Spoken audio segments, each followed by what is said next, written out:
সুবহানাল্লাহ। আল্লাহ নবীর বিবিরা আমাদের আম্মাজানেরা ঝরঝর করে কাঁদতে লাগলেন। হুজুর, এটা আপনি নিজে নিজে সিদ্ধান্ত নিতে পারতেন, কিন্তু আপনি এত বড় ন্যায় ও ইনসাফওয়ালা, আপনি আমাদের কাছ থেকে অনুমতি চাইছেন। হুজুর, আমরা আপনার বিবিরা সম্মিলিতভাবে আপনাকে আমাদের জানে থাকার, আমাদের ছোট বুবু জানের ঘরে থাকবার অনুমতি দিলাম। জোরে বলুন সুবহানাল্লাহ। রাসূলুল্লাহ বিবিদের কাছ থেকে অনুমতিটাও চাইলেন।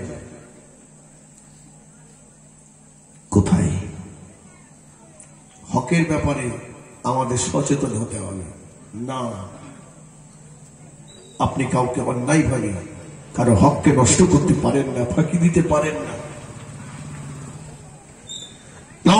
যুবকেরা, সোনার মালিকেরা,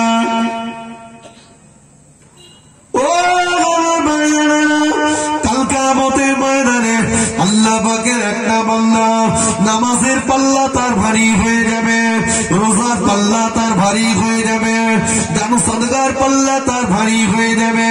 আল্লাহ পাক বলবেন, যাও বান্দা, আমি আল্লাহ দয়াময় দয়া করে তোমাকে আমার দয়ার জান্নাত দিয়ে দিলাম।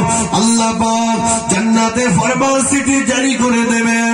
হঠাৎ একজনা দাঁড়িয়ে যাবে, ও রব্বুল আলামিন, আল্লাহ পাক আপনার বান্দাকে আপনি জান্নাতে যাওয়ার কথা বললেন, আপনার বান্দার বিরুদ্ধে আমার একটা অভিযোগ রয়েছে। আল্লাহ কদ্দারা বানি হাযা, আপনার বান্দা দুনিয়ার জমিনে অন্যায় ভাবে আমার গালে চড় মেরেছিল, দুনিয়ায় আমার ক্ষমতা ছিল না, প্রতিবাদ করতে পারিনি, প্রতিবাদ করতে গেলে আবার মার খেতে হতো। আল্লাহ কিয়ামতের ময়দানে তার উচিত বিচার চায়। আবার একজনা দাঁড়িয়ে যাবে, ও রব্বুল আলামিন, আল্লাহ পাক আপনি আপনার বান্দাকে জান্নাতে যাওয়ার কথা বললেন। আল্লাহ আপনার বান্দার বিরুদ্ধে আমার একটা অভিযোগ রয়েছে। কযলামানি হাযা, আপনার বান্দা দুনিয়ার জমিনে অন্যায় ভাবে আমার উপরে অত্যাচার করেছিল, জুলুম করেছিল, জমি জবরদখল করেছিল, আমার রাস্তা বন্ধ করেছিল, খাওয়ার ঘরের পাশে বাথরুম বানিয়েছিল, আমার বাড়ির সামনে উঁচু প্রাচীর দিয়েছিল, দুনিয়ায় প্রতিবাদ করতে পারিনি। আল্লাহ কিয়ামতের ময়দানে তার উচিত বিচার চায়। আবার একজনা দাঁড়িয়ে যাবে, আল্লাহ আপনি আপনার বান্দাকে জান্নাতে যাওয়ার কথা বললেন, আপনার বান্দার বিরুদ্ধে আমার একটা অভিযোগ রয়েছে। কোন সদামানি হাযা, আপনার বান্দা দুনিয়ার জমিনে অন্যায় ভাবে আমাকে ছোট মোটা কথা বলেছিল, গালিগালাজ করেছিল, অপমান অপদস্থ করেছিল। আল্লাহ কিয়ামতের ময়দানে তার উচিত বিচার চাই। শুনছেন? এই গল্প বলছি না, বুখারী শরীফ বলছি। একজন বলবে, আল্লাহ আমার গালে চড় মেরেছিল, আল্লাহ বিচার চাই। আল্লাহ ও আমার উপর সারা জীবন জুলুম করেছে, ওর ক্ষমতা ছিল বলে বিচার চাই। আল্লাহ ও আমাকে ঝুজুর গাছের মোড়ে দাঁড়িয়েছিলাম, এসে সয়াকার বয়াকার দিয়ে কত কথা বলে আমার মান সম্মান ক্ষতি করেছিল। আল্লাহ আমি যদি পাল্টা কিছু বলতে যেতাম মারতো আমায়, আমি বলতে পারিনি, আল্লাহ বিচার চাই। আল্লাহ বলবে, তুমি মেরে নাও, তুমি গাল দিয়ে নাও, তুমি অত্যাচার করে নাও। না আল্লাহ, আজকে মারবো না, গাল দেবো না, অত্যাচার করবো না। কি করবে? আল্লাহ ওর জীবনের নেকিগুলো কেটে কেটে দেন। নেকি কাটা শুরু হবে বাপ। জীবনে কম লোকের সর্বনাশ করে কবরে যায়নি, নেকি সব শেষ, এখন অভিযোগকারীরা দাঁড়িয়ে আছে। এই তোমরা কি নেবে? আল্লাহ আমাদের জীবনের গোনাগুলো কেটে কেটে ওর ঘাড়ে দেন। নিজের নেকি সব শেষ, পরের গোনা ঘাড়ে করে নিয়ে যেতে হবে জাহান্নামে। পারলে এখনো মাপ চেয়ে নাও, ক্ষমা চেয়ে নাও। আমাদের কাছে তো ক্ষমার জায়গা নেই, আমরা শুধু ঘুরছি কখন বদলা নেব।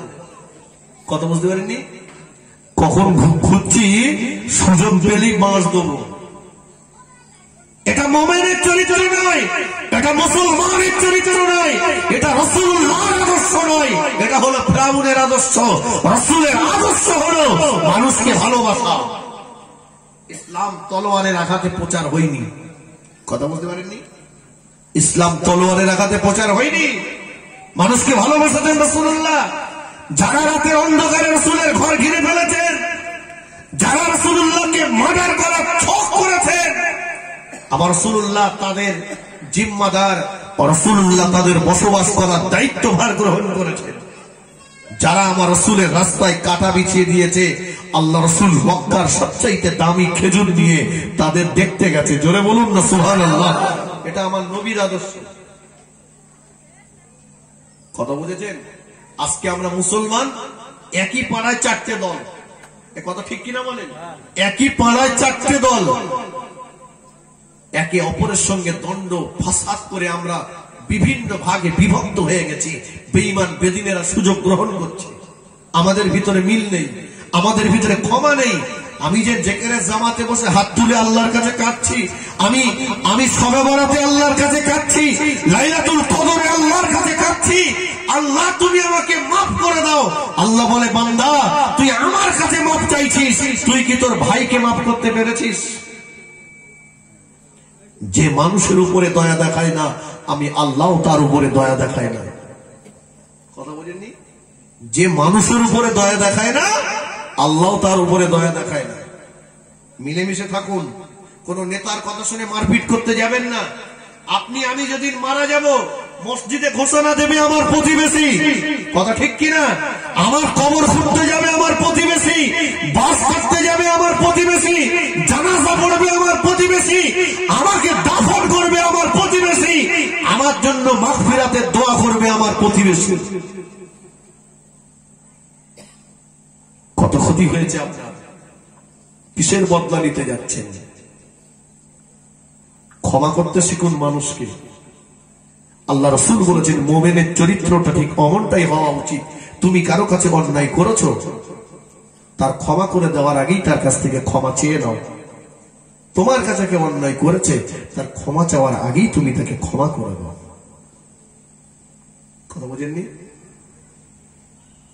দয়া করুন মানুষের উপরে। আর যদি মনে করেন না ও ভ্যানওয়ালা, ঠেলাওয়ালা, রিক্সাওয়ালা, ও গরিব, ওর কাছে আমি ক্ষমা চাইতে যাবো না, মনে রাখুন ভ্যানওয়ালাটাকে দেখে নিচু নজরে দেখবেন না, ভ্যানওয়ালা, ঠেলাওয়ালা, রিক্সাওয়ালাটাকে নিচু নজরে দেখবেন না। ও যদি ভ্যান না চালাতো, হাওড়া থেকে বাজার করে আপনার বাজার আপনার নিজেই মাথায় করে আনতে হতো, সেদিন আপনাকে জমিদার বলে মনে হতো না। আপনার জল ঘরে কাজ করে বলে ওই মুঠে মজদুরটা সামান্য কাজের জন্য, ত্রুটির জন্য তার মামসি তুলে বাপ টাকা খুলে গালিগালাজ করবেন না। ও যদি আপনার জল ঘরে কাজ না করতো, জলকারের মালিক বলে আপনার মনে হতো না। আপনার গাড়ির ড্রাইভারটাকে নিচু নজরে দেখবেন না। ও যদি আপনার গাড়ি না চালাতো, গাড়ির মালিক বলে আপনার মনে হতো না। মনে রাখুন, ওগো বড় লোকের গিন্নি, তোমার বাড়ির কাজের মেয়েটাকে তুমি তৎসর মৎসর করো না। ও যদি তোমার বাড়িতে কাজ না করতো, তুমি তোমার হাসা চামড়াটাকে আর হাসা রাখতে পারতে না। তোমার থালা বাসন তোমার নিজেই মাজতে হতো। কথা ঠিক কিনা? মেথডটাকে ঘৃণা করো না। কাকে ঘৃণা করছো? ও যদি মেথরগিরির কাজ না করতো, তাহলে তোমার বাড়ির বাথরুমটা তোমাকেই পরিষ্কার করতো। সেদিন কিন্তু তোমাকেই লোকে মেথর বলতো। মেথডটাকে ভাববেন না। আপনি জানেন সম্রাট শাহজাহান দিল্লির মসনদে বসে শাহী খাটে শুয়ে, আরামের বিছানায় শুয়ে যে কাজ করতে পারেনি, তৎকালীন জামানার মেথর বলে পরিচিত মানুষটা, তিনি দিল্লির জুমা মসজিদের নকশাটা বানিয়ে দিয়েছিলেন। বলে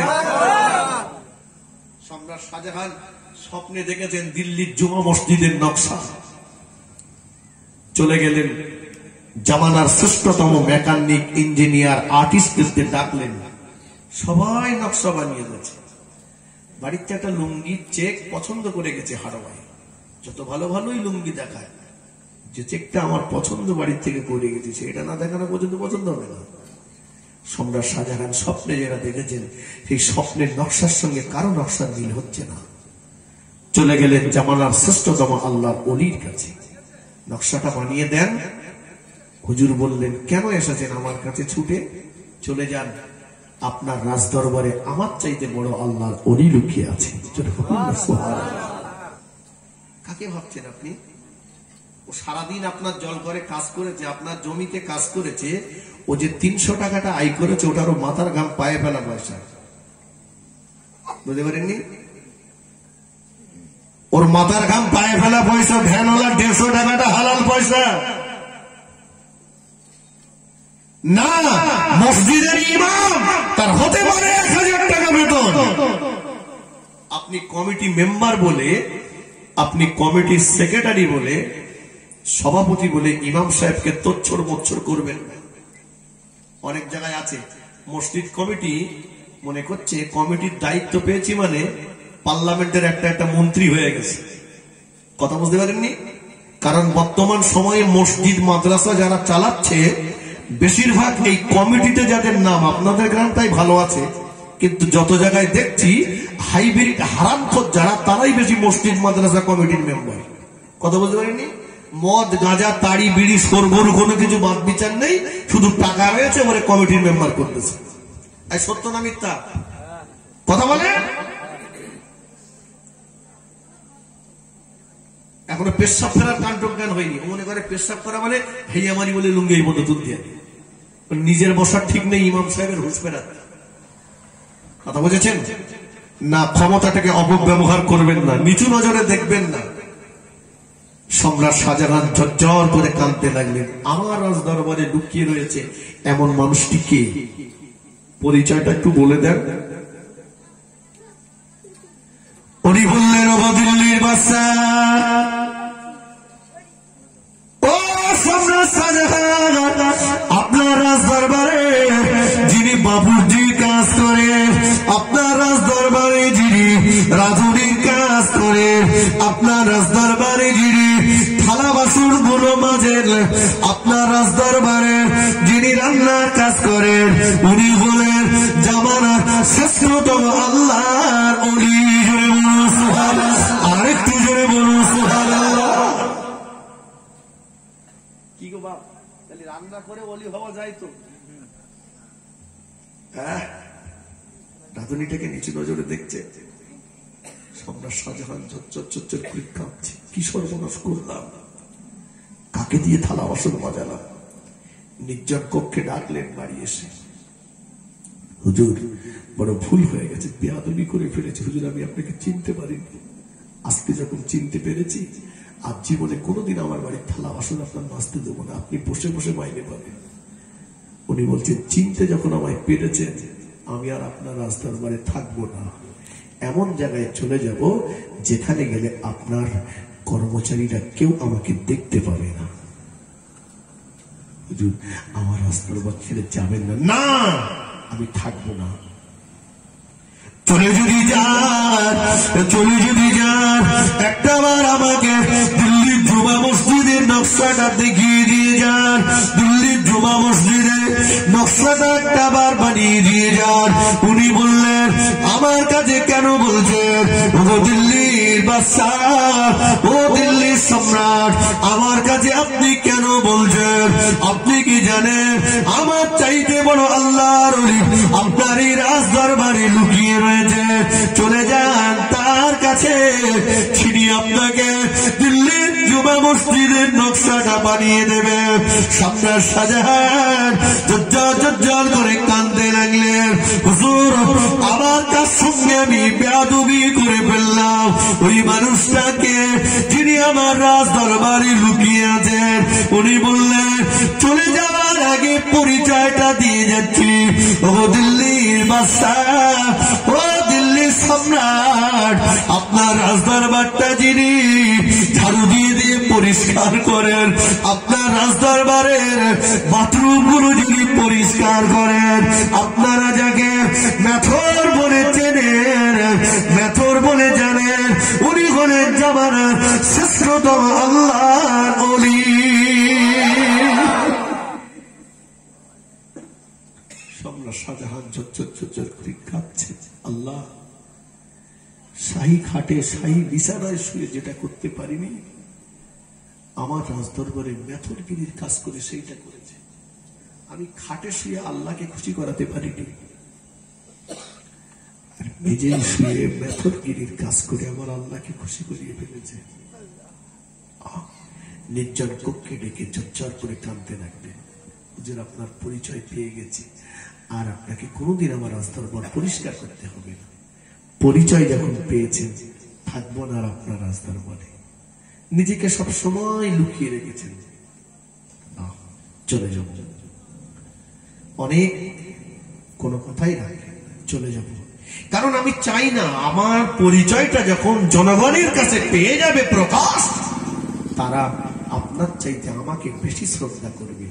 আপনি আমার দুনিয়ার মনি, আমি আপনার চাকর ছিলাম, অতএব আমি চাই না আমার সামনে আপনার চাইতে বেশি সম্মান আমাকে করুক। তাই চলে যাব আপনার রাজদরবার ছেড়ে। চলে যাওয়ার আগে আপনি আমাকে দিল্লির জমা মসজিদের নকশাটা বানিয়ে দিয়ে যাবেন হুজুর। ওগো সম্রাট শাহজাহান, আমি তো আপনার রাজদরবারের চাকর ছিলাম, তাই যাওয়ার আগে আপনার মনের আশাটা আমি পূরণ করে দিয়ে যাব। নিজে হাতে দিল্লির জমা মসজিদের নকশাটা তিনি এঁকে দিয়েছিলেন। জোরে বলুন সুবহানাল্লাহ।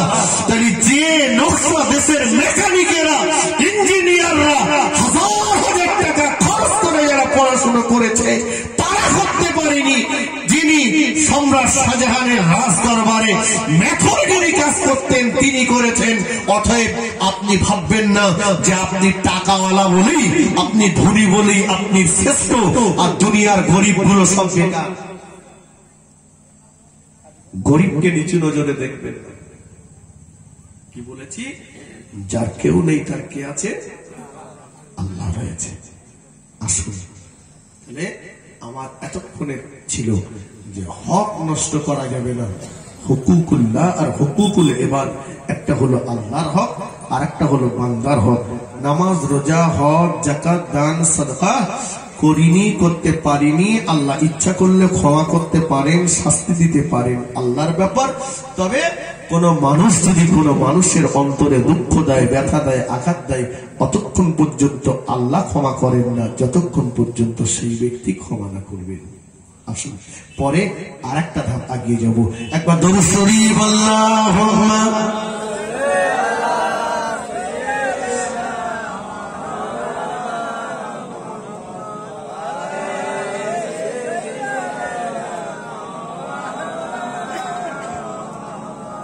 রসুল আমার আল্লাহর দোস্ত, রসুল আমার আল্লাহর দোস্ত, আখেরি নবী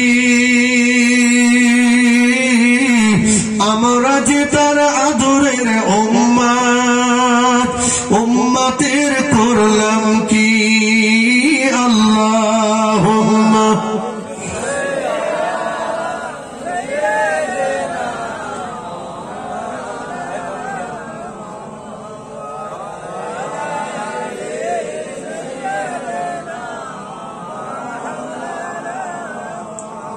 আমার ভাইয়েরা, রাসূল পাক সাল্লাল্লাহু আলাইহি ওয়াসাল্লাম দুধ আম্মা জান হালিমাতুস সাদিয়ার একটা স্তন পান করেছেন আর একটা করেননি, সেই বিষয়টি নিয়ে এতক্ষণ বললাম। এবারে আসুন হালিমাতুস সাদিয়ার থেকে আরেকটা শিক্ষা। রাসূলুল্লাহ দুধ ভাই কাঁদছেন। হালিমাতুস সাদিয়ার বাড়িতে একটা ছাগল, ছাগলের পালের ভিতর থেকে একটা ছাগলকে আমার রাসূলুল্লাহ খুব ভালোবাসতেন। তো সেই ছাগলটা চড়াতে গিয়ে সেই ছাগলের বাচ্চাটাকে হারিয়ে ফেলেছে। বাড়িতে এসে কাঁদছে খুব। দুধ ভাই জিজ্ঞাসা করছেন, আম্মাজান কাঁদছেন কেন ভাইজান? তো হালিমাতুস সাদিয়া বললেন, বাবা তোমার ভাই জঙ্গলের কিনারায় ছাগল চড়াতে গিয়ে একটা ছাগলের বাচ্চা হারিয়ে ফেলেছে। তুমি যে ছাগলটাকে খুব মহব্বত করতে সেই ছাগলটাই হারিয়ে ছাগলের মহব্বতে কাঁদছে। আল্লাহ রাসূল বললেন, আম্মাজান আপনি যদি আমাকে অনুমতি দেন আমি চলে যাব ওই জঙ্গলের কিনারায় যে আমার ভাইয়ের মুখে হাসি ফোটাবো। জোরে বলুন সুবহানাল্লাহ। ভাই ভাই আলাপ নেই, ভাই ভাই আলাপ নেই। হুজুর আসলে হুজুরের পায়ে হুমড় খেয়ে পড়তেছে। আল্লাহু আকবার। বাপ বেটায় আলাপ নেই। ভাইয়ের বাড়ি বিপদ, রাত্রে এ তো যায় না, চুপ। আবার বাড়ির কাউকেও পা তুলতে দেয় না। আল্লাহ নবী জঙ্গলের কিনারায় চলে গেলেন। জঙ্গলে পশু পাখিদের লক্ষ্য করে ডাক দিতে লাগলেন, জঙ্গলে গৃহস্থ জন্তু জানোয়ারেরা, জঙ্গলে পশু পাখিরা, তোমরা কি কেউ আমার দুধু ভাই আব্দুল্লাহ ছাগলের পাল থেকে একটা ছাগলের বাচ্চা কি চুরি করে এনেছো? আল্লাহ নবীর কণ্ঠের আওয়াজ পেয়ে জঙ্গলে গৃহস্থ জন্তু জানোয়ারেরা আল্লাহ পাকের দরবারে ফরিয়াদ করতে লাগলো, আল্লাহ পাক আমাদের জবানকে একটা বার খুলে দেন আল্লাহ, আমাদের জবানকে একটা বার খুলে দেন আল্লাহ, আমরা আখিরি জামানার নবীর সঙ্গে একটু কথা বলবো। জোরে বলুন সুবহানাল্লাহ।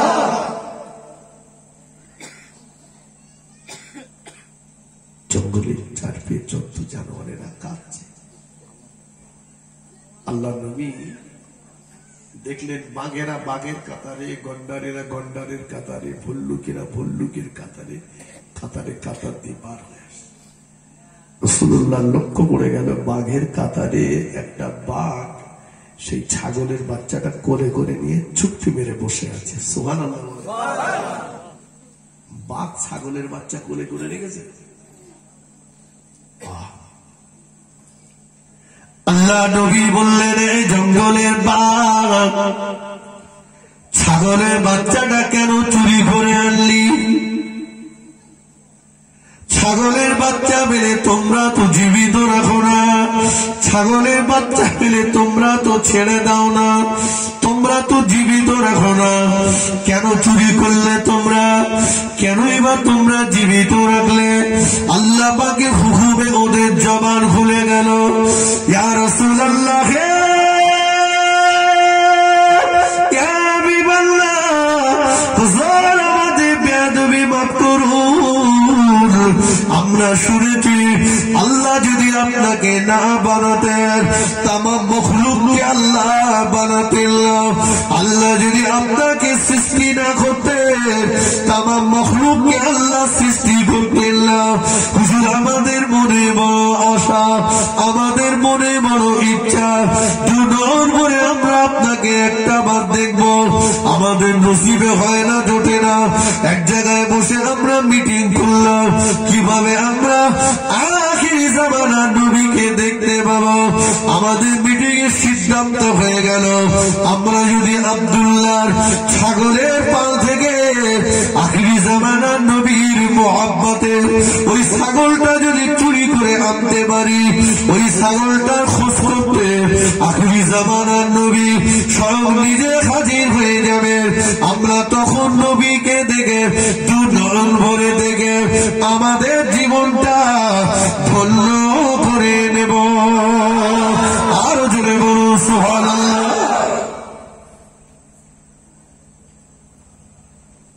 বাবাজি, জঙ্গলের হিংস্র জন্তু জানোয়ারেরা আমার নবীকে দেখার জন্য মিটিং করেছে। নবীকে আমাদের মতো কথা বলেন না, নবীর দেখতে ইচ্ছে হয়? বালিশির তলায় বিড়ির বাল্যে শুনে নবীর দেখা হবে? গ্যাজার কলকে দম মেরে এসে যদি শুয়ে পড়ে ওখান তো নবীর দিদার হবে না। জঙ্গলের পশু পাখিরা আমার নবীকে দেখবে বলে মিটিং করেছে, আর মানুষ বলতে বলতে নবীকে বলছে বড় ভাই। কথা বুঝতে পারেননি? আমরা নবীকে ভালোবাসি তাই বলে এটা নয় যে রাসূলকে আল্লাহর আসনে বসাবো, রাসূলকে আল্লাহর আসনে বসাবো না। আবার কেউ যদি নবীকে বড় ভাইয়ের সঙ্গে তুলনা করে আমরা তাকেও ছেড়ে দেব। নবী দিবসের মাহফিল, গায়ের গন্ধে পাশে যাওয়া যায় না, নাম দেখেছে আতরানি। কথা বুঝতে পেরেছেন? রাসূলুল্লাহর পেশাব পায়খানা জীবনে কোনোদিন চোখে দেখতে পাই না।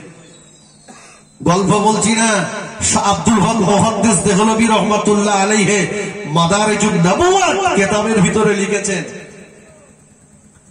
আল্লাহ রাসূল একদিন পেশাব করে পেশাবটা ওই খাটের নিচে রেখে দিলেন। সকালবেলা উম্মে আয়মানকে বলছেন ফেলে দাও।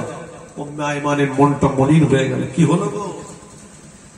বলছে হুজুর আমার রাত্রে পানি পিপাসা লেগেছিল, ওগুলো সব পানি মনে করে খেয়ে ফেলেছি। শোনেন, খেয়ে ফেলাটা একরকম জিনিস, আর পানি মনে করাটা আর একরকম জিনিস। পানি মনে করে খেয়েছে মানে ওই পেশাবে গন্ধ ছিল। হ্যাঁ, যিনি বলছেন নবীকে বড় ভাই, সে যদি পেশাব ফেরে গন্ধ থাকবে? ও তো ফিনাইল দিলেও কাজ হবে না। বুঝতে পারেননি? রাসূল একবারও বললেন না উম্মে আয়মান গালটা ধুয়ে ফেলো, কুলি করে ফেলো, না। রাসূলুল্লাহ বললেন উম্মে আয়মান জীবনে যতদিন বেঁচে থাকবে তোমার পেটের অসুখ হবে না। শাহ আব্দুল হক মুহাদ্দিস দেহলভী রাহমাতুল্লাহ আলাইহি লিখেছেন, উম্মে আয়মান সেই দিন থেকে নিয়ে যতদিন বেঁচে ছিল উম্মে আয়মানের কোনোদিন পেটের অসুখ হয়নি। জোরে বলুন। আমাদের যদি কেউ ভুল করে হাফ গ্লাস মাল খেয়ে ফেলে, তো ডাক্তারের বড়ি সব খাওয়ালিও পেটের রোগ বন্ধ হবে। কথা বলতে পারিনি? এ বলতে বলতে বলছে নবীকে বড় ভাই। চিন্তা করেন দিন। হ্যাঁ, হযরত খালিদ বিন ওলীদ এসেছে রাসূলুল্লাহর কাছে, এসে বলছে হুজুর আমি যখন ইসলাম গ্রহণ করিনি তার আগে আমি অনেক মুসলমানকে শহীদ করে দিয়েছি। হুজুর আমার একটা তাবিজ দেন দিন, জীবনে যেন কোনো যুদ্ধে না হারি, আর যে পরিমাণে মুসলমানদের মেরেছি তার চাইতে বেশি যেন আমি বেঈমানদের জাহান্নামে পাঠাতে পারি।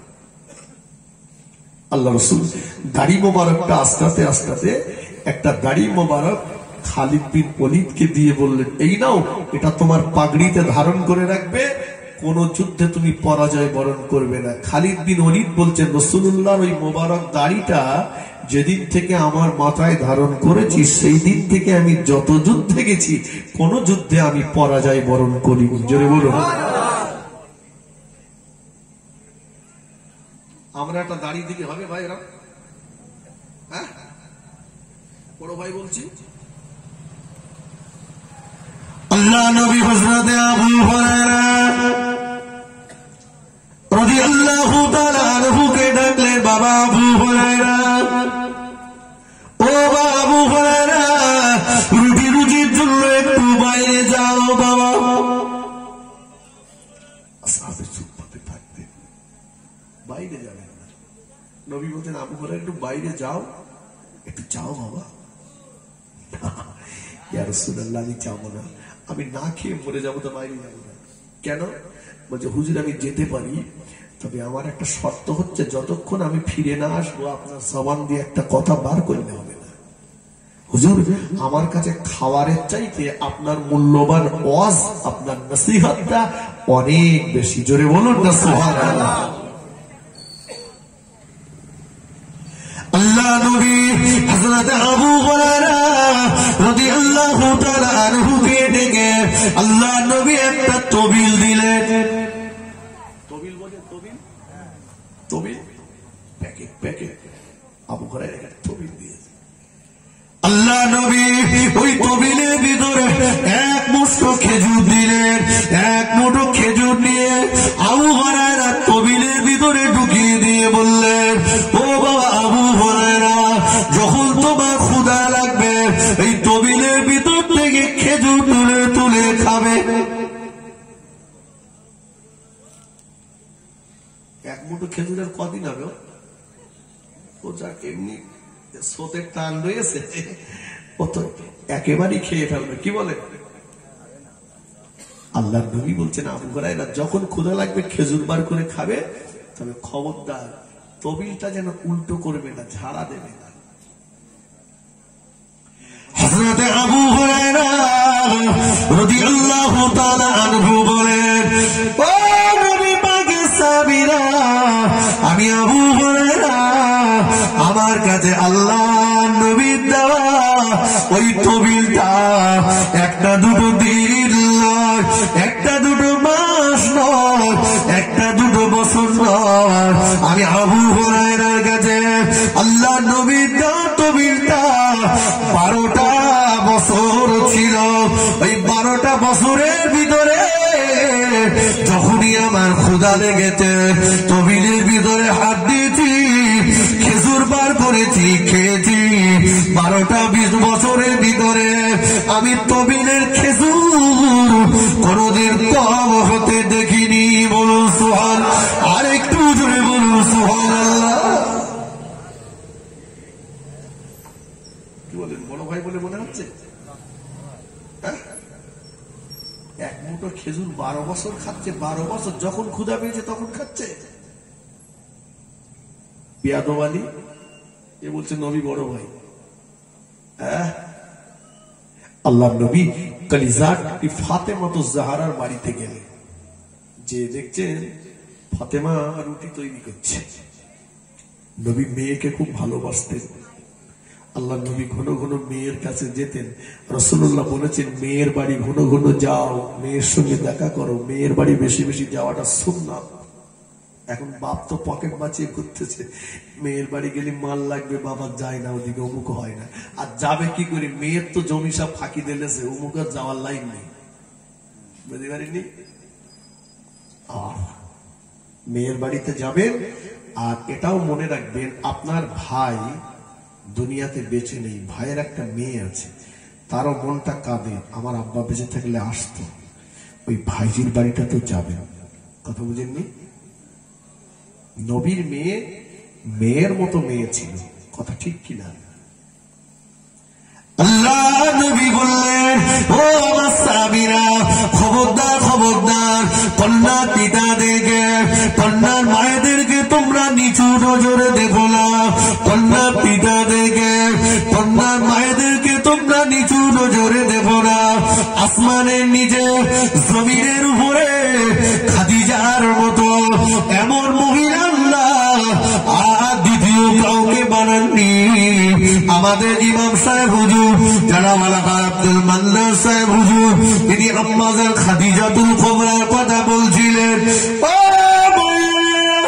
আল্লাহ নবী বিবি আমাদের আম্মাজান হযরতে খাদিজাতুল কুবরা রাদিয়াল্লাহু তাআলা আনহা, নবী বললেন আসমানের নিচে জমিনের উপরে খাদিজার মতো এমন মহিলা আল্লাহ দ্বিতীয় কাউকে বানাননি। এই খাদিজার গর্ভ থেকে আল্লাহ 4টি কন্যা সন্তান দান করেছে।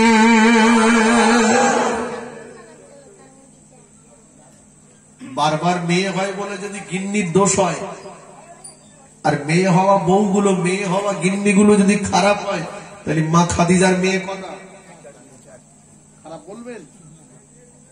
নাউযুবিল্লাহ। নবী বললেন না।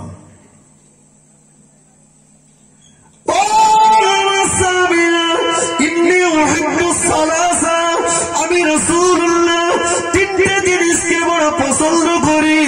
আল্লাহ নবী বললেন ইন্নী উহিব্বুস সালাসা, আমি রাসূলুল্লাহ 3টে জিনিসকে বড় পছন্দ করি। আত্তিবা, আমি রাসূলুল্লাহ খুশবু আতরকে বড় ভালোবাসি। অন্নিসা, আমি রাসূলুল্লাহ নারী জাতকে বড় ভালোবাসি। কুররাতু আইনি as-সালাত, আমি রাসূলুল্লাহ আমার চোখের শান্তি হলো নামাজ। আল্লাহ নবী বললেন কন্যা পিতাদেরকে গালিগালাজ করো না। আমি রাসূলুল্লাহ, আমি নিজে হলাম কন্যাদের পিতা, আমি নবী হলাম মেয়েদের আব্বা। আমি রাসূলুল্লাহ জানিয়ে দিলাম যিনি 3টে মেয়ের আব্বা, আমি রাসূলুল্লাহর কন্যার পিতা। আল্লাহ পাকের দয়ার জান্নাতে পাশাপাশি থাকবো, বলুন সুবহানাল্লাহ। একজন সাহাবা জিজ্ঞাসা করলেন ইয়া রাসূলুল্লাহ, ইয়া হাবিবাল্লাহ, হুজুর যার একটা মেয়ে, যার 2টো মেয়ে, তার জন্য আপনি কি বলবেন? আল্লাহ নবী বললেন ও সাহাবা শুনে রাখো, যার একটা মেয়ে, যার 2টো মেয়ে, আমি রাসূলুল্লাহ ওই কন্যার পিতার জন্য আল্লাহ পাকের দয়ার জান্নাতে জমিনদার হয়ে গেলাম। আরো জোরে বলুন সুবহানাল্লাহ। আল্লাহ নবী ফাতেমাকে খুব ভালোবাসতেন, মুহাব্বত করতেন। ফাতেমার বাড়িতে গেলেন রাসূলুল্লাহ, যে দেখেন রুটি তৈরি করছেন। আল্লাহ রাসূল বললেন মা, ও বেটি ফাতেমা, আমার কাছে দাও মা, আমি রুটিটা বেলে দিচ্ছি আর তুমি রুটিটা ছেঁকে নাও। আল্লাহ রাসূল রুটিটা খামির নিচ্ছেন, রুটি বেলে দিচ্ছেন, ফাতেমা রুটি ছেঁকে দিচ্ছেন। অবশেষে অল্প কিছু খামির আমার রাসূল পাক সাল্লাল্লাহু আলাইহি ওয়াসাল্লাম ওই খামিরটা নিয়ে দুই হাত দিয়ে চাপতে চাপতে চাপতে চাপতে দুই হাত দিয়ে একটা রুটি তৈরি করলেন। আল্লাহ নবী বললেন, বেটি ফাতেমা, ও মা ফাতেমা, এই রুটিটা আমার দুই ভাই ইমাম হাসান হুসাইনকে দেবে মা। এই রুটিটা আমার দুটো ভাইয়ের জন্য। আল্লাহ নবী বেটি আমাদের বুঝার হযরতে ফাতেমা তুজরা রাদিয়াল্লাহু তাআলা আনহা ওই রুটিটা শিখবার জন্য, ওই রুটিটা খাওয়ার জন্য উনানের উপরে চেইনা তুলেছেন। যেইনা উনানের উপরে দিয়েছেন, উনানের আগুনটা তপ করে ঠান্ডা হয়ে গেল, তপ করে বন্ধ হয়ে গেল। আমাদের বুবুজান রুটিটা নামিয়ে নিলেন, আবার উনানের আগুনটা জ্বালিয়ে দিলেন, আবার রুটিটা তুললেন, উনানের আগুনটা তপ করে ঠান্ডা হয়ে গেল। আল্লাহ নবী মিষ্টি মেরে হেসে ফেললেন। আল্লাহ নবীর বেটি আমাদের বুবুজান ফাতেমা তুজরা রাদিয়াল্লাহু তাআলা আনহাকে লক্ষ্য করে বললেন, ও বেটি ফাতেমা, ও মা ফাতেমা, এই রুটিটা দুনিয়ার আগুনে কেন?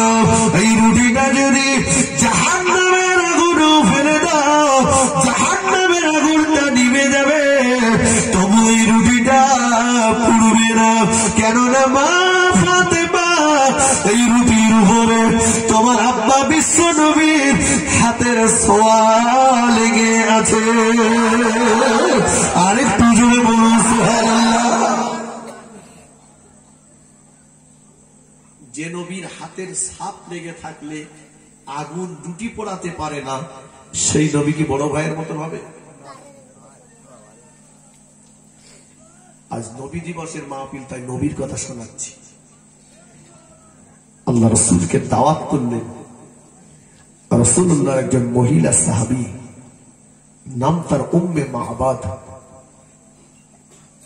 রাসূলুল্লাহ দাওয়াত কবুল করলেন। এক মাস আগে দাওয়াত, এসে দেখছেন উম্মে মাহবাদ ঠিক যেদিন রাসূলুল্লাহ আসবেন এক সপ্তাহ আগে থেকে উম্মে মাহবাদের বাড়িতে খুব দুর্ভিক্ষ। চিন্তা করছেন রাসূলকে দাওয়াতটা ফিরিয়ে দেব, আবার চিন্তা করছেন না, রাসূলুল্লাহকে দাওয়াত করে পাওয়া যায় না, বাড়িতে তো খাওয়ার কিছু নেই। তবু খুব ব্যথায় ব্যথিত, না রাসূলুল্লাহ আসুক। আল্লাহ রাসূল এসে বলছেন, এসে দেখছেন উম্মে মাহবাদ আমার রাসূলুল্লাহর জন্য কোনো মেহমানদারির ব্যবস্থা করতে পারিনি।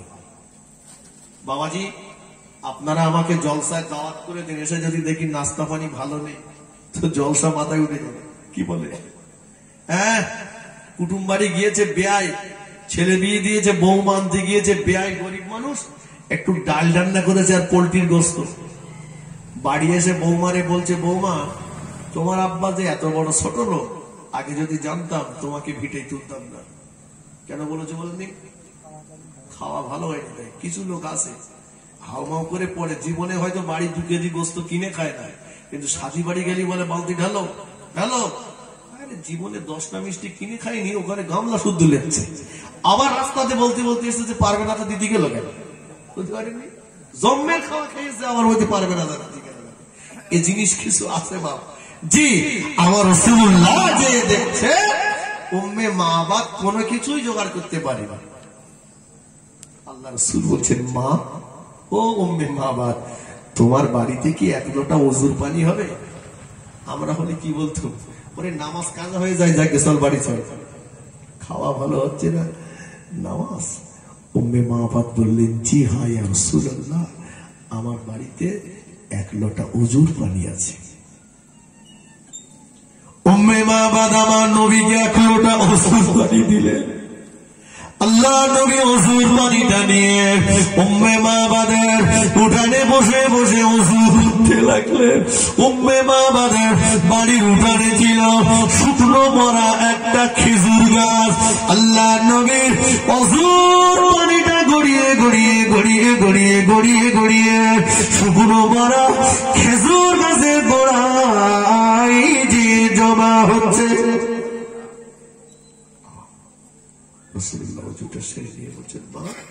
একটা নামাজের মশলা হবে, নামাজের পার্টি হবে। জি, চলে গেলেন। আল্লাহ রাসূল বারান্দার নামাজে দাঁড়িয়ে গেলেন। উম্মে মাবাদ ঘরের ভিতরে যে নামাজের পার্টিটা নিয়ে সিজদায় পড়ে গেলেন। কার কাছে কাঁদছে? জোরে বলেন। আমাদের মায়েরা কোথায় যায়? বৃহস্পতিবার আসলে হারোয়ার দরগায়। এখানকার মেয়েরা মনে হয় যায় না, যায়। কি সর্বনাশ! আমি তো 5টা বছর হারোয়া মাদ্রাসায় কাটিয়েছি, বুঝতে পারেননি?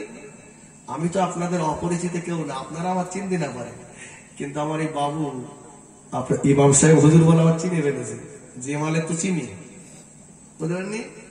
আমি তো আর আসমান থেকে পড়িনি, আমি তো জানি বৃহস্পতিবার আসলে হারোয়ার দরগায় যেভাবে যায়, ওখানে যে মাথা ঠুকছে 100 টাকার অন্য রাস্তায় যেতে যেতে অর্ধেকটা হারোয়ার দরগায় যে পুরো মাথাতে পড়ে গেছে, আর ওখানে পুরো জেন্দা পীর সব ঘুরে বেড়াচ্ছে, বুঝতে পারেননি?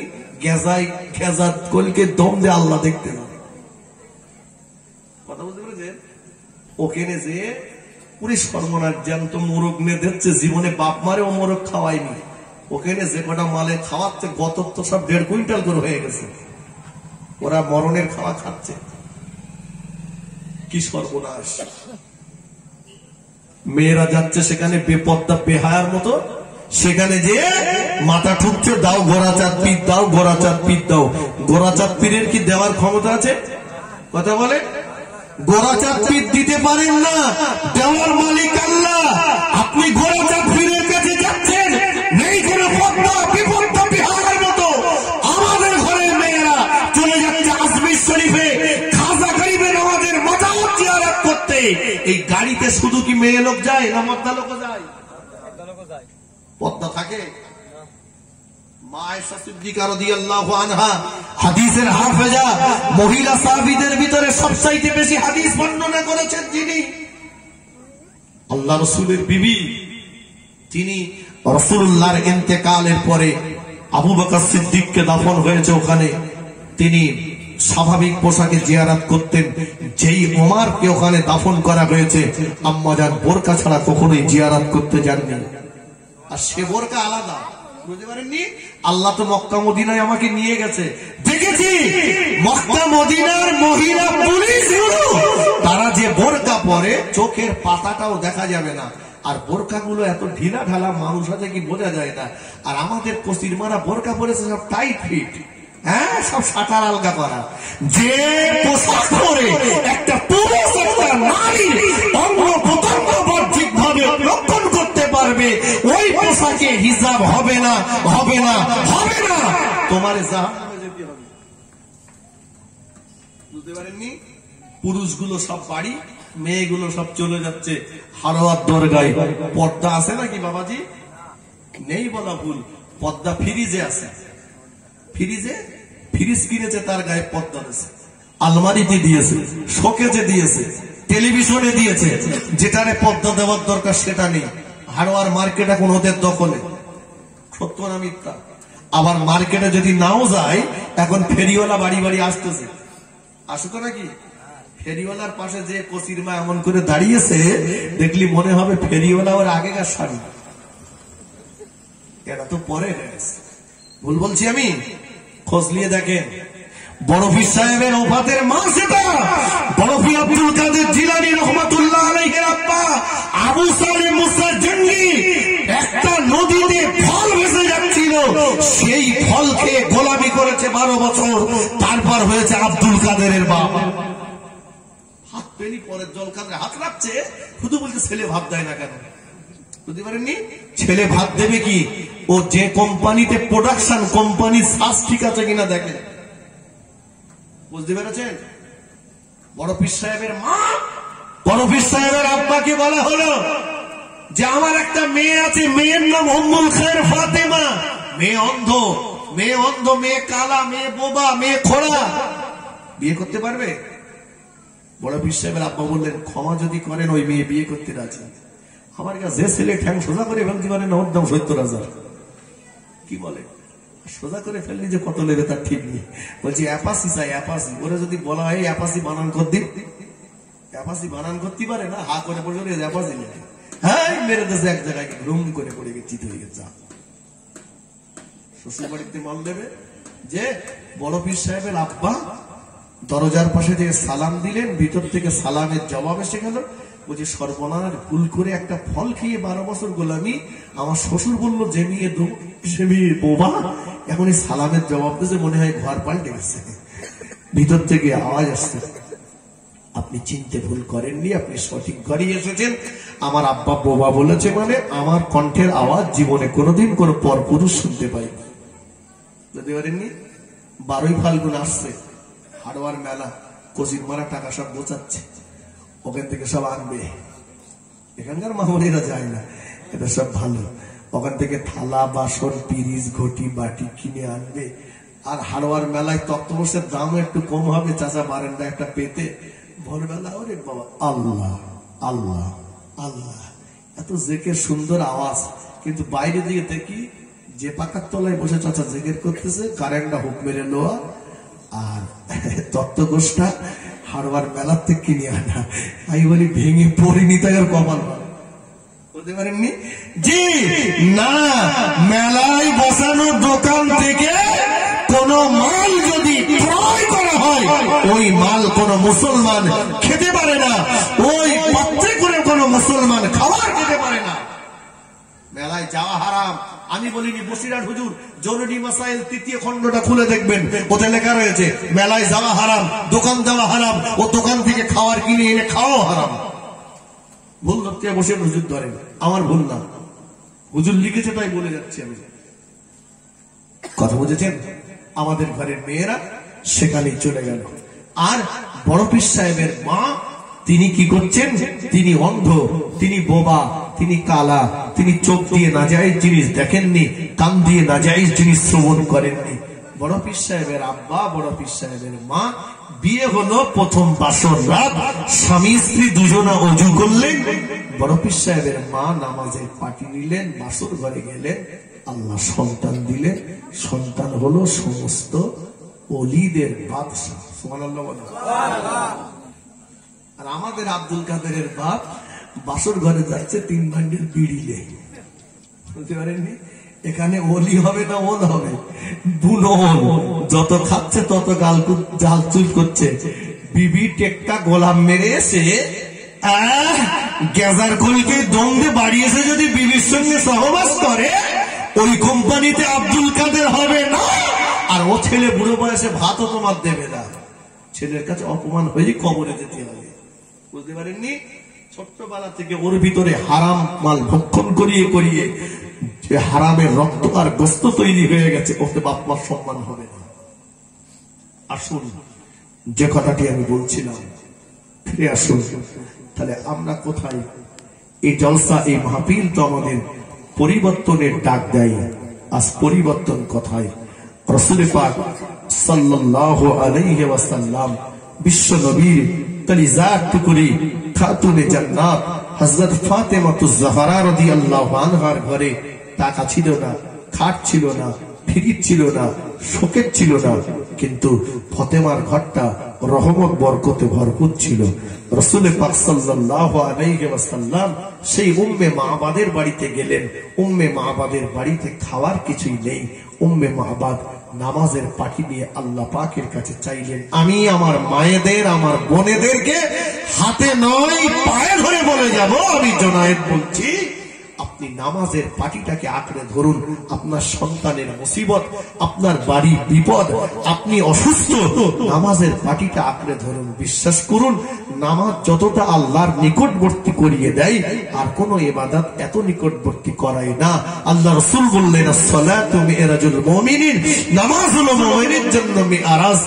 নামাজের পাটিতে বসে আল্লাহর কাছে চান, আল্লাহ কবুল করবেন। দুটি সময়ের দোয়া আল্লাহ পাকের দরবারে কবুল হয়ে যায়। একটা হলো নামাজের পরের দোয়া, আর একটা হলো রাতের শেষ অংশের দোয়া। জোরে বলুন আল্লাহর ওলি শরফুদ্দিন শাহ বু আলী কালান্দার রহমাতুল্লাহ আলাইহি, যিনি পানির উপরে দাঁড়িয়ে 12 বছর আল্লাহর ইবাদত করেছে। ক বছর? 12 বছর, কিচ্ছু চাই না। আমরা তো নামাজ পড়তে যাচ্ছি মাল নেওয়ার ধান দেয়, জলকারে মাছ মরতেছে তাই নামাজ পড়তে গেছে, ও মাছ মরা বন্ধ হয়ে গেলে আর যাবে না। উত্তর মাঠে আব্দুল গরিব 5 কাটা বিক্রি করবে, তাই যে আল্লাহ বিল্লাহ করতেছে। একদম টোপাটপ গিয়ে সেজদা দিয়ে আসসালামু আলাইকুম ওয়া রাহমাতুল্লাহ, আল্লাহুম্মা আমিন। জমি দাও, জায়গা দাও, ভাত দাও, বাড়ি দাও, টাকা দাও, পয়সা দাও, দুনিয়ার মাল চাচ্ছে, মাল যাবে সব রেখে গেছে। ডেকে জিজ্ঞেস করে দিন, চাষা আত্মাহিয়াতটা বলো দিন, বাবা ওইটা বড় মতন তো ওইটা হয় না, দোয়া মাসের বলতে একই ব্যাপার, ওইটা হয় না। তুই কিচ্ছু জানিস না, এত মাল চাচ্ছি কেন? আগে তো দোয়া করতে হবে যে আল্লাহ তুমি আমার নামাজটা কবুল করো, ঠিক কিনা? নামাজ কবুল হয়েছে কিনা খালি মাল চাচ্ছে। হ্যাঁ, চাষা মোটে নামাজ পড়তো না, এখন ভাইপো বলছে চাষা তুমি নামাজ পড়ো না, লোকে খুব খারাপ বলে। বলে বলে তুই যা, আমি ছাগলের ব্যবসা করি, ছাগল বুঝতে দিয়ে নামাজ পড়া হয় না। বলছে চাষা তুমি নামাজ পড়ো, আমি তোমার মাসে মাসে একটা করে ছাগল দেবো। দিবি সত্যি? বলে হ্যাঁ তুমি নামাজ পড়ো, তাহলে দিন তারিখ ঠিক রাখিস, কাল থেকে শুরু করবো। চাষা নামাজ পড়া ধরেছে, ঠিক যেদিন মাস পুড়িয়ে গেছে সেদিন এসে বলছে খোকা বলো চাষা, বলো মানে আজকে জানে মেজাজটা গরম, বুঝতে পারতেছি না, তুই তো বললি মাস পড়লি ছাগল দেবো, 1 মাস হয়ে গেছে ছাগল দে। ভাই বলছে চাচা তুমি তো জানো আমি গরিব মানুষ, তুমি নামাজ পড়তে না, লোকে খারাপ বলতো, তাই বলেছিলাম চাচা নামাজ পড়ো, ছাগল দেবো। নামাজটা তখন ধরছো চাচা, নামাজটা ছেড়ো না, আমি গরিব মানুষ চাচা, আমি ছাগল দিতে পারবো না। বলছে খোকা আমি জানতাম তুই ছাগল দিতে পারবি না, সেই জন্যই আমিও যে কদিন নামাজ পড়েছি উজু করিনি। কথা বলতে পারেননি? আসলে চাচার নামাজ তো ছাগল দেওয়া নামাজ, এ তো উজু করা লাগবে না। চাচা যদি মনে করতো নামাজ পড়লে আল্লাহ খুশি হবে, তাহলে চাচা কিন্তু উজু করি নামাজ পড়তে। আমাদের চাচা জলকারে মাছ মরতেছে নামাজ পড়তে গেছে, 5 কাঠা লেবে তাই নামাজ পড়তে গেছে। যদি মনে করতো নামাজ পড়লে আল্লাহ খুশি হবে, তাহলে দোকানে বেশি সময় না দিয়ে ইমাম সাহেবের কাছে একটু সময় দিত, মসজিদে বসতো, যে বাপ একটু আত্মাহিয়াতটা বলে দাও দিন, আমার 1 লাইন 1 লাইন করে একটু মুখস্থ করি। আরে আপনি মুখস্থ করার চেষ্টা করুন, কোরআন পড়ার চেষ্টা করুন, চেষ্টা করতে করতে যদি আপনি মারাও যান, কিয়ামতের ময়দানে আল্লাহ পাক আপনাকে কোরআন পড়নেওয়ালা ব্যক্তি হিসাবেই উঠাবেন। জোরে বলুন সুবহানাল্লাহ। তো শরফুদ্দিন শাহ বু আলী কালান্দার রহমাতুল্লাহ আলাইহি পানির উপরে দাঁড়িয়ে 12 বছর ইবাদত করেছে, কিছু চাই নাই। আল্লাহ পাক একদিন আমার পাক বলছেন শরফুদ্দিন আমার কোন জিনিস কি তোমার পছন্দ হয় না? কেন আল্লাহ, তুমি কিচ্ছু চাও না? আল্লাহ যা চাইব আপনি কি দেবেন? কি চাইবে? আল্লাহ হযরত আলীকে যে মর্যাদা দিয়েছিলেন আমাকে সেই মর্যাদা দিতে হবে। হযরত আলী কাররামাল্লাহু ওয়াজহাহু শরীর থেকে একটা মেশ আম্বারের খুশবু বাহির হতো।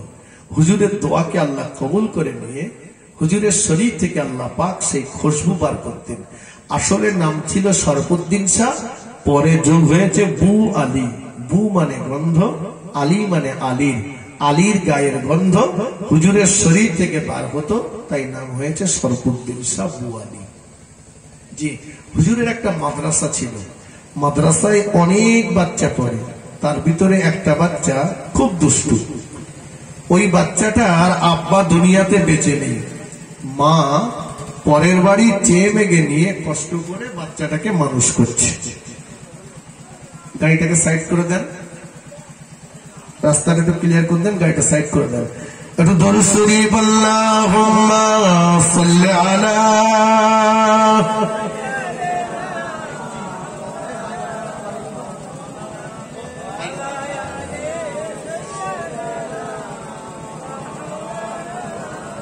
खूब मोहब्बत अल्लाहुम्मा सल्ली अला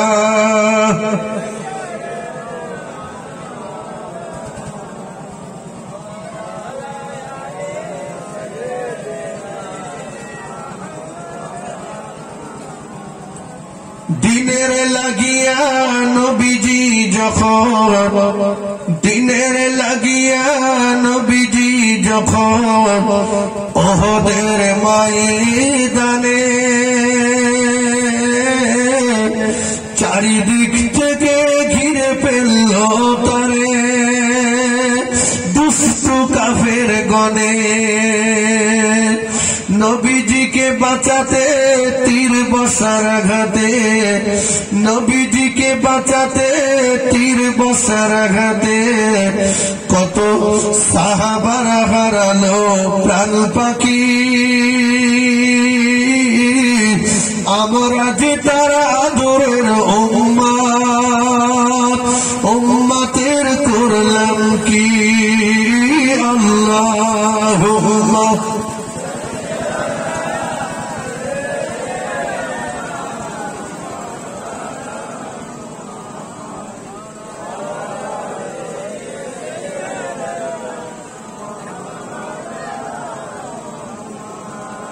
আমার ভাইরা বাবাজিরা যে কথাটা বলছিলাম তো একটা বাচ্চাটা খুব দুষ্টু ওর আব্বা নেই পরের বাড়ি চেয়ে মেঘে নিয়ে কষ্ট করে মা ওকে মানুষ করছে ওর দুষ্টুমিতে মহল্লাবাসীরা অতিষ্ঠ হুজুরকে বারবার বলেন হুজুর যতবার ওর দুষ্টুমি কম করার কথা বলেন ততবারই ওর দুষ্টুমির মাত্রাটা বেড়ে যায় একদিন মহল্লাবাসীরা দলবদ্ধ ভাবে এসে বলছেন হুজুর হয় ছেলেটাকে মাদ্রাসা থেকে তাড়িয়ে দেন তা না হলে মাদ্রাসাটা বন্ধ করে দেন আল্লাহর ওলি মনটা খারাপ হয়ে গেল আল্লাহ যে ছেলের জন্য আমার সম্মান থাকে না আগামীকাল সূর্য ওঠার আগে ছেলেটাকে আপনি দুনিয়া থেকে তুলে নেন আমি বোঝাতে চাইছি নামাজের পার্টির দোয়ার কত মর্যাদা দেখা কে দোয়া করলো বাবা বদদোয়াটা কে করলো আল্লাহর ওলি শরফুদ্দিন শাহ বু আলী কালান্দার রহমাতুল্লাহ আলাইহি কি বলেছেন সূর্য ওঠার আগে ছেলে মরে যাবে দুষ্টু হলেও মনটা খারাপ হয়ে গেল মাদ্রাসায় ছুটি হয়ে গেছে সবাই বাড়ি যায় ছেলেটা বাড়ি যায় না চুপ করে বসে আছে রাস্তার ধারে বসে ফুপে ফুপে কাঁদছে সন্তান যদি কোথাও যায় বাড়িতে আসতে যদি দেরি করে সবচাইতে বিচলিত হয় কে যদি বলে মা সন্ধ্যা হয়ে গিয়েছে ছেলেটা এখনো বাড়ি আসলো না জনম দুঃখিনী মা ঘরের থেকে বার হয়েছে কফিরে সোনার মানিক রে ছেলেটাকে সাড়া দিয়েছে আম্মা জান সন্ধ্যা হয়ে গিয়েছে বাবা এখনো কেন বাড়িতে আসলি না ছেলে জবাব দিচ্ছে আম্মা জান ও আমার আম্মা জান আজকে দিনে আমি আর বাড়ি যাব না মা কেন বাড়িতে আসবি না বাবা আম্মা জান আমার উস্তাদ জামানার আল্লাহর ওলি শরফুদ্দিন শাহ বু আলী কালান্দার আমার জন্য বদদোয়া করে দিয়েছে আগামীকাল সূর্য ওঠার আগে আমার ইন্তেকাল হয়ে যাবে আমি মারা যাব মরে যাব মা আমি হলাম আপনার একমাত্র কলিজার টুকরো সন্তান আমি জানা যে দুনিয়ার জমিনে আপনার আর মা বলে ডাকবার মতো কেউ নেই ও আমার আম্মা জান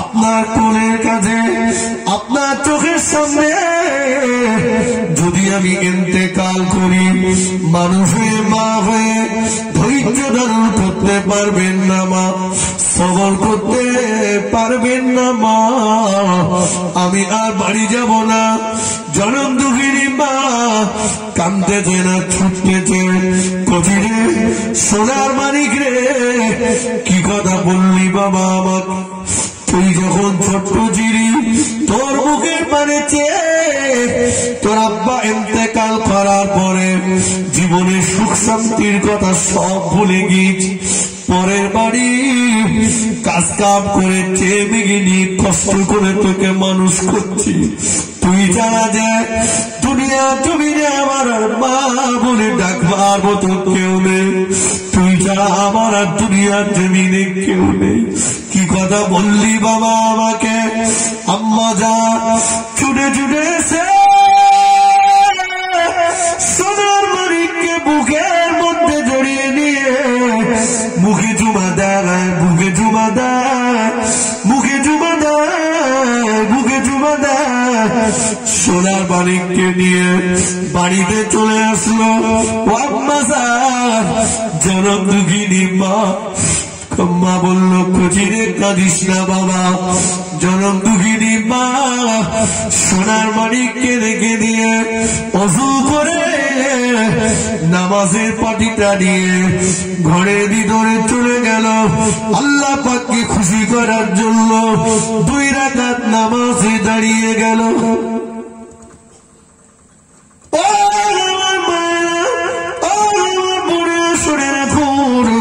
আল্লাহ নবী বলেছেন আনতা বুদাল্লাহা কান্নাকা তারাহু ফাইন লাম তাকুন তারাহু ফাইন্নাহু ইয়ারাহু। যখন তুমি নামাজে দাঁড়াবে তুমি মনে মনে করবে তুমি যেন রব্বুল আলামিন আল্লাহ পাককে দেখতে পাচ্ছ। তা যদি তোমার মনে না হয় তুমি তাই মনে মনে করবে রব্বুল আলামিন আল্লাহ পাক তিনি যেন তোমাকে দেখতে পাচ্ছেন। আল্লাহ নবী বললেন আসসালাতু মিরাজুল মুমিনিন, নামাজ হলো মুমিনের জন্য মেরাজ। জনম দুঃখিনী মা 2 রাকাত নামাজ পড়ে আল্লাহ পাকের দরবারে সিজদায় পড়ে যে কাঁদতে লাগলে আল্লাহ পাক ও হলো আমার 2032টা নারী ছিল সন্তান, আমি হলাম জনম দুঃখিনী মা। আল্লাহ দোয়া চাইছি আগামীকাল সূর্যটা যেন পূর্ব দিকে উদিত না হয়। জোরে বলো সুবহান, আর একটু জোরে বলো সুবহানাল্লাহ। জনম দুঃখিনী মায়ের দোয়া আর পীরের দোয়া। বাবা আল্লাহ যদি কখনো মৌকা দেয় পরে আবার শুনিয়ে নেব। আল্লাহ পাক মায়ের দোয়ার এই নামাজের পরের দোয়ায় কত মর্যাদা দিয়েছে। আল্লাহ যতটুকু বলিয়েছে বলা শোনার চাইতে আল্লাহ যেন বেশি বেশি আমল করবার তৌফিক দান করে। বলুন সকলে আল্লাহুম্মা আমিন। জোরে বলেন আল্লাহুম্মা আমিন। কিন্তু আমার উপর রাগ করলেন নাকি? আল্লাহ পাক আমাদের সকলকে ঈমান আমালের সঙ্গে আল্লাহ যেন বাঁচিয়ে রাখে, ঈমান আমালের সঙ্গে আল্লাহ যেন মরণ নসিব করেন। বলুন আল্লাহুম্মা আমিন। যারা অসুস্থ আল্লাহ পাক সকলকে যেন শেফায়ে আজেলা শেফায়ে কামেলা নসিব করেন। বলুন আল্লাহুম্মা আমিন। আমার ভাইয়েরা বলেছিলেন নামার আগে ছোট্ট করে একটু দোয়া করবেন। আমার বন্ধুবর ভাই মাওলানা রেজাউল সাহেব তিনি এসেছেন সুদূর সেই সোনপুর থেকে, তিনি আপনাদের কাছে বক্তব্য রাখবেন। আমি ছোট্ট করে নামার আগে একটু দোয়া। আল্লাহুম্মা আমিন। আলহামদুলিল্লাহি রাব্বিল আলামিন ওয়াল আকিবাতু লিল মুত্তাকিন والصلاة والسلام على رسوله الكريم وعلى آله وأصحابه أجمعين। আল্লাহ আমরা গুনাহগার, গুনাহ মাখা দুটি দুটি হাত শাহী দরবারে পেতেছি।